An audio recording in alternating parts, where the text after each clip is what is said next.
নমস্কার, আপনারা দেখছেন দ্য ইন্ডিয়ান ইনফরমেটিভ চ্যানেল। শুরু করছি আজকের আবার একটি নতুন ভিডিও নিয়ে।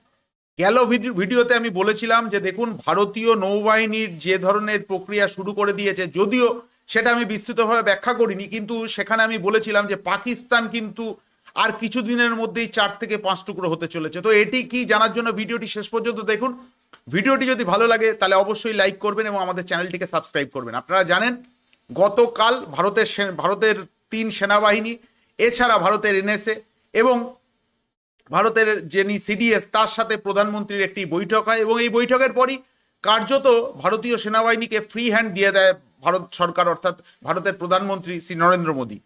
এখন যেটা সব থেকে বড় প্রশ্ন হচ্ছে, যেটি শোনা যাচ্ছে সেটি আরো ভয়ঙ্কর, যে ভারতীয় এয়ার ডিফেন্স সিস্টেমের জন্য কার্যত ভারতীয় এয়ার ডিফেন্স সিস্টেমের ভয় পাকিস্তানি বায়ুসেনার কোনো যুদ্ধের প্লেন ভারত ঘেঁষা কোনো এয়ারফোর্স বেসে কিন্তু তারা যুদ্ধের প্লেনকে রাখছেন। হ্যাঁ, আপনি ঠিকই শুনেছেন।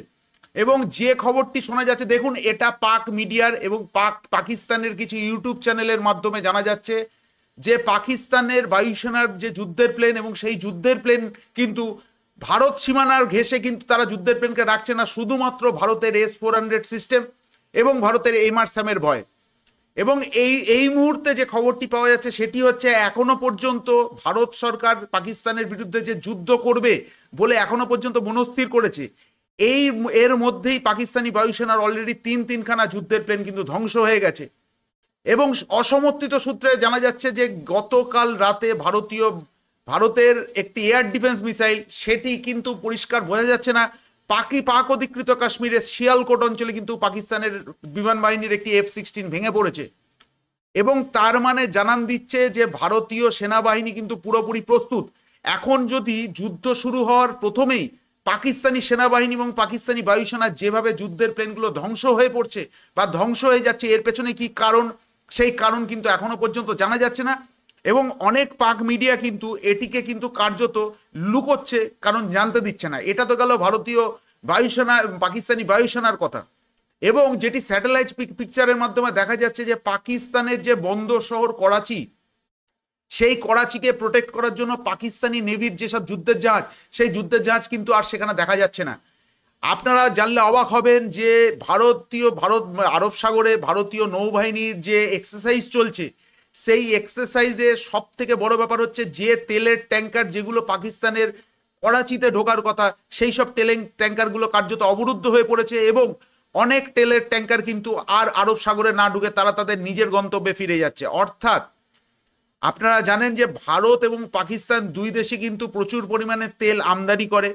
এখন ভারতের নৌবাহিনীর প্রাথমিক কাজ হচ্ছে পাকিস্তানের ভেতরে যাওয়ার জন্য যেসব পণ্যবাহী যে কার্গো শিপ, সেগুলো কিন্তু কার্যত বন্ধ করে দিচ্ছে। এইবার কিন্তু পাকিস্তানের আস্তে আস্তে যেটা সব থেকে ভয়ের কারণ হবে সেটি হচ্ছে ফুয়েল ক্রাইসিস।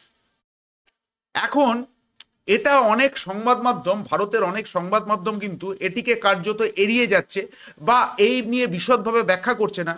আপনারা জানেন যে ভারত কিন্তু বেশ কিছুদিন আগে ভারত সরকার সিন্ধু জলচুক্তি কিন্তু স্থগিত করে দিয়েছে এবং এর ফলে পাকিস্তানের একটা বড় অংশ কিন্তু কার্যত মরুভূমিতে পরিণত হবে। কারণ একটা নিয়মই আছে যে একটি নদী যদি দুটি দেশের মধ্যে দিয়ে প্রভাবিত হয়, সেইখানে 50-50 ভাগ দুটো দেশের মধ্যে ভাগ হয়। ভারতের তৎকালীন প্রধানমন্ত্রী জওহরলাল নেহেরু, তার কি উর্বর মস্তিষ্ক, সে কিন্তু পাকিস্তানকে 80% জল দিয়ে দিয়েছিল এবং ভারতের কাছে 20% জল রেখে দিয়েছিল। এ বিষয়ে আপনারা প্রত্যেকেই জানেন।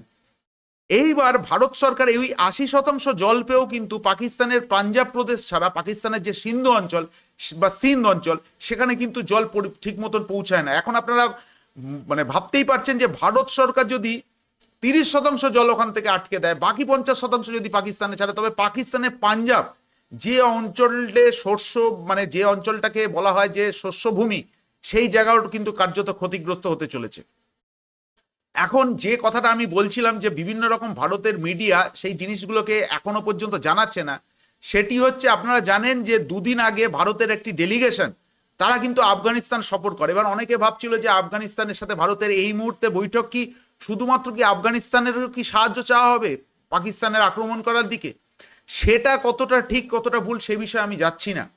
কিন্তু যেটা গুরুত্বপূর্ণ বিষয় হচ্ছে, আপনারা জানেন যে আফগানিস্তান থেকে যে দুটো নদী, একটি হচ্ছে কাবুল, অপরটি হচ্ছে খুররাম, এই দুটি নদীও কিন্তু পাকিস্তানে এসে প্রভাবিত হয়।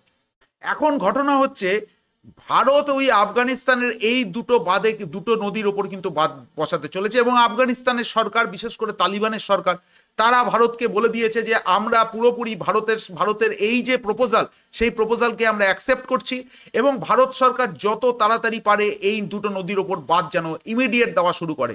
এরপরে আপনারা বুঝুন, ভারত তো একদিক থেকে জল তো বন্ধ করে দিয়েছে, এইবার যদি ইন্টারন্যাশনাল ল হিসাবেও ধরা হয়, তার কারণ হচ্ছে যে আফগানিস্তানের যে দুটি নদী, যে নদী থেকে জল পাকিস্তানে আসছে, সেই নদীর 50% জল কিন্তু আফগানিস্তান নিজের কাছে রাখতে পারে। এখন এতে যে আফগানিস্তানের সুবিধাটা হবে সেটি হচ্ছে, আফগানিস্তানে এই অঞ্চলে বাদ দেওয়ার ফলে আফগানিস্তানের সারা বছরের যে জলের সমস্যা, সেটা অনেকাংশেই কিন্তু সমস্যা দূরীভূত হবে। দ্বিতীয় কথা হচ্ছে, একটা বিশাল অংশের জমি যেখানে কার্যত সেখানে কোনো রকম শস্য মানে কিছুই উৎপাদন হয় না, সেই অঞ্চলে কিন্তু জলসেচের মাধ্যমে আফগানিস্তানে প্রচুর পরিমাণ শস্য উৎপন্ন হবে। তৃতীয় যেটা সব থেকে বড় ব্যাপার হচ্ছে, এই ধরনের নদীর ওপর টারবাইন প্রয়োগ করে কিন্তু আফগানিস্তানে শোনা যাচ্ছে প্রায় 2000 মেগাওয়াট মতন বিদ্যুৎ কিন্তু উৎপন্ন হবে বলে এখনো পর্যন্ত মনে করা হচ্ছে। এবং এর ফলে তালিবান সরকার এতটাই সন্তুষ্ট হয়েছে যে তারা ভারতকে বলেছে যত তাড়াতাড়ি পারুক ভারত সরকার যেন এই দুটি বাঁধ নির্মাণের কাজ শুরু করে দেয়, তার জন্য যা যা সহায়তা দরকার সেটা কিন্তু তালিবান সরকার ভারতকে করতে রাজি আছে। এছাড়া যেটা শোনা যাচ্ছে সেটি হচ্ছে, এই দুটো নদীর জল যদি এরপরও পাকিস্তানের কিন্তু বন্ধ করে দেয়, বন্ধ মানে 50% জল যদি আফগানিস্তান ওইখানে নিয়ে নেয় আফগানিস্তানের কাছে, তবে আপনারা বুঝতেই পারছেন যে পাকিস্তানে এবার কি ধরনের সমস্যা হতে চলেছে। পাকিস্তান আজ না হোক কাল কিন্তু 5 টুকরো হবেই, এবং পাক অধিকৃত কাশ্মীর ভারতে অন্তর্ভুক্ত হবে। এটা একটা বড় রকমের প্ল্যান। ভারত সরকার এই প্ল্যানটা প্রকাশ করছে না, কিন্তু যেটা শোনা যাচ্ছে যে পাকিস্তানের একটি অংশ, সেটি হচ্ছে বালুচিস্তান, অপর অংশ খাইবার পাখতুন। এখন খাইবার পাখতুন নিয়ে আমরা নেক্সট ভিডিওতে ডিটেলসে জানাবো কেন পাকিস্তানের উপরে শুধুমাত্র পাঞ্জাব প্রভিন্স ছাড়া আর পাকিস্তানের কোনো অংশ কিন্তু অবশিষ্ট থাকবে না, সেটি আপনাকে বিশদভাবে ব্যাখ্যা করবো একমাত্র এই চ্যানেলের মাধ্যমে। তো আজকের ভিডিওটা এখানেই শেষ করছি। ভিডিওটি কেমন লাগলো অবশ্যই কমেন্টস করে জানাবেন। আপনারা বেশিরভাগ কমেন্টস করুন, কারণ আপনারা বুঝতেই পারছেন এই মুহূর্তে কি পরিস্থিতি সৃষ্টি হয়েছে। তো ভিডিওটি শেষ পর্যন্ত দেখার জন্য ধন্যবাদ। জয় হিন্দ।